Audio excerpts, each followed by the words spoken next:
No? Ito talagang nagsabi. Nasa Cloud9 siya. Gusto niyo malaman kung sino? Inom nyo ng fentanyl. Sabi ng mga doktor, overdose na yung pag-inom ninyo. Ayan ha, naririnig nyo ha. Tinatanong, rektahan si dating Pangulong Duterte. Yung pag-inom nyo ng fentanyl, ang sabi ng mga doktor, overdose na. Lagpas na doon sa pwede. Lagpas na doon sa legal, mga kababayan. Ano sabi ng dating Pangulong Duterte? Yung pag-inom nyo ng fentanyl, sabi ng mga doktor, overdose na yung pag-inom ninyo. Correct. At Correct daw. Correct daw. Mga DDS, correct daw, sabi ni dating Pangulong Duterte. Aminado. Di ba? Tsaka itong tao na ito, mga boss si Pamoser ha, ni minsan hindi ho ito nagpaano.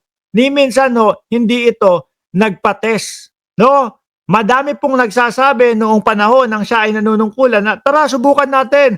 Magpates ka naman.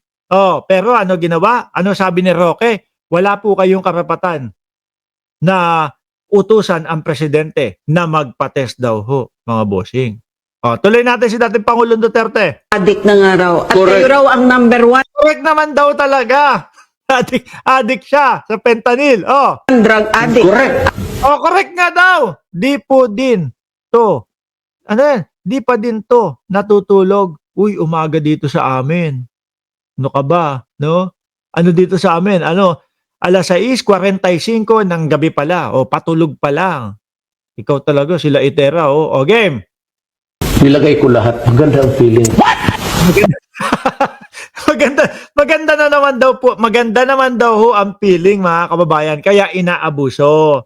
Sa atin mga bossing, yung fentanyl, merong hangganan. Ito, pwede mong gamitin, painkiller, no, para mawala yung sakit na talagang hindi kayang tiisin. Pero kapag sumobra ho yan, mga boss si Pamoser, bawal.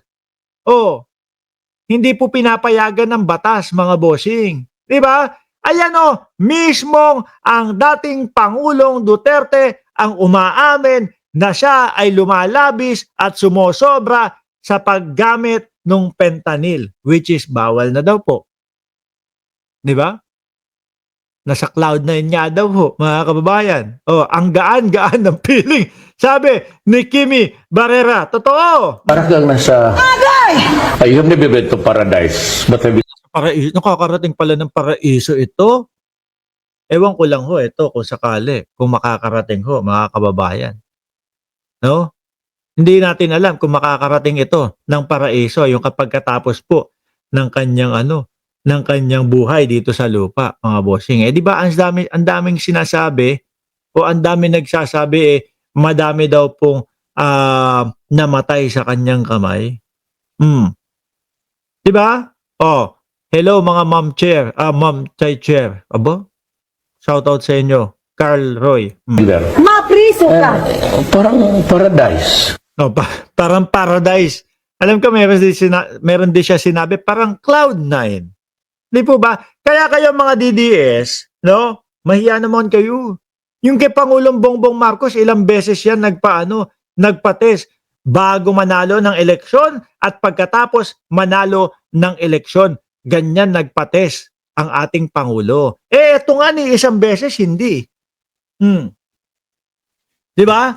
Sinabihan pa yung mamamayang Pilipino, wala kayong karapatan na utusan ang presidente. Tapos ayan, umaamin. Meron pa, Mary Jane pa. Di po ba mga kababayan? Sabi dito ni Annalyn Ando, yung isa kong kaibigan, sabi niya walang awa daw si PBBM dahil sa nangyayari kay FPRRDA. Mga boss, hindi po pwede yun. No? Nakakaawa na, matanda na. Sige, wag na natin papanagutin kung meron siyang ginawa. Okay na yun, matanda na no? Hindi po pwede yun, mga kababayan. Baka ako, ang gawin ko, sige, gagawa na lang ako ng kasalanan. Malay mo, umabot ako sa 80 anyos, umabot ako maging 81 anyos sa kanila ako mahuli sa katarantaduhang mga gagawin ko. Di ba? Di okay na okay. Di ayos na ayos. Tapos, kakaawaan na lang ako nung mamamayang Pilipino. Di ba? Hindi pwede yun, mga bossing. Di ba? Hanggat maaari, kailangan papanagutin. Hanggat maaari, idaan sa tamang proseso kahit na po matanda. Kasi lahat tayo, ganun ang magiging ano natin, katwiran natin.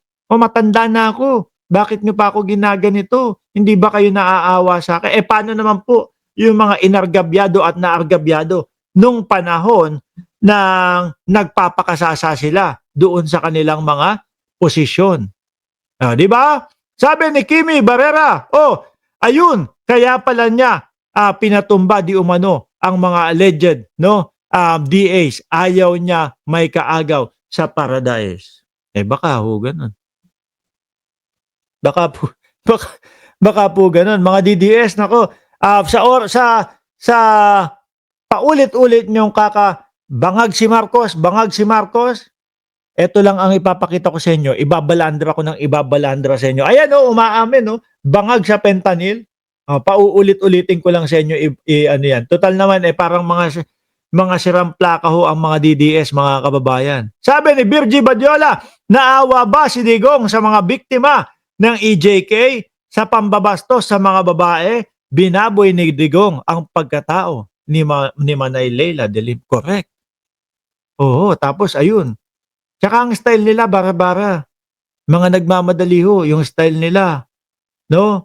Basta trip ka nila, trip ko to. Sige, kasuhan mo yan. Ano sabi ng dating Pangulong Duterte? Diyan siya magaling magtanim ng intriga. Di ba?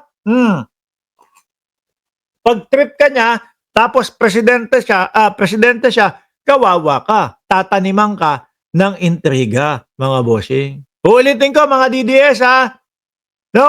Kailangan humarap ni dating Pangulong Duterte doon po sa mga hearing, no? At idepensa niya yung kanyang sarili. Idepensa niya yung kanyang pagkatao.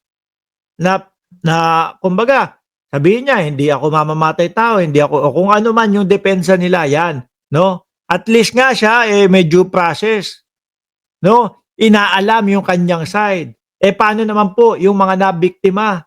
Yung mga nabiktima, natanong ba yung side nila? Hindi, tepok agad. Walang karapatang magtanong. Hindi, ayan, nanlaban. Tapos ang problema. Di po ba?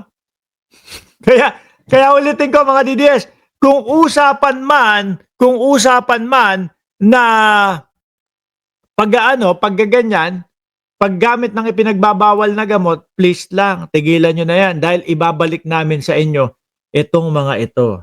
Di ba? Ngayon mga bossing, no? Meron tayo dito, kay Robin Padilla muna ho tayo.